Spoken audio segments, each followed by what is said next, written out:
మా అబ్బాయి నా దగ్గరికొచ్చి, "ఈరోజు ఏంటమ్మా స్పెషల్ చేస్తున్నావు?" అని నన్నడిగాడు. అప్పుడైతే వాడికి చెప్పాను, "ఈరోజు ఠామచా చేస్తున్నానని" చెప్పాను. ఇంక మా వోడు ఇంక ఎగిరి గంతులేసాడు. మా అమ్మ ఏదో స్పెషల్ చేసేస్తుందని చెప్పేసయితే చాలా హ్యాపీ ఫీల్ అయిపోయాడు. మన పిల్లలేంటంటే ఏదన్నా వండినా అది వెరైటీగా ఉండాలి, వెరైటీగా ఉండాలి. వాటిలి పేర్లు కూడా వెరైటీగా ఉంటేనే తింటారమాట. అంతలాగయిపోయింది. మనం ఏం వండినా నచ్చవు వాళ్ళకి. అన్నీ ఇంకా ఆ ఫుడ్ పేరు కూడా ఏదో వెరైటీగా ఉంటే అదేదో వెరైటీ ఫుడ్ అనుకుని చాలా హ్యాపీ ఫీల్ అయిపోతారు. ఇంక నేనైతే ఇక్కడ వంట మొత్తం అంతా పూర్తి చేసేసాను.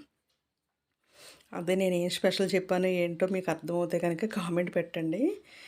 నేను ఏం స్పెషలో ఆ పేరు మీకెప్పుడన్నా విన్నారా ఏంటనేసైతే ఈ వీడియో చూసి పూర్తిగా చూసిన తర్వాత చెప్పండి. ఈ ఆన్సర్ వచ్చేసి ఈ వీడియోలోనే ఉంది. మీరు సరిగ్గా విన్నట్లయితే మీకు తెలిసిపోతది. నేను ఈవేళ ఏం స్పెషల్ చేశానంటే టమాటా చేశానండి. మీకు గాని తెలిస్తే కామెంట్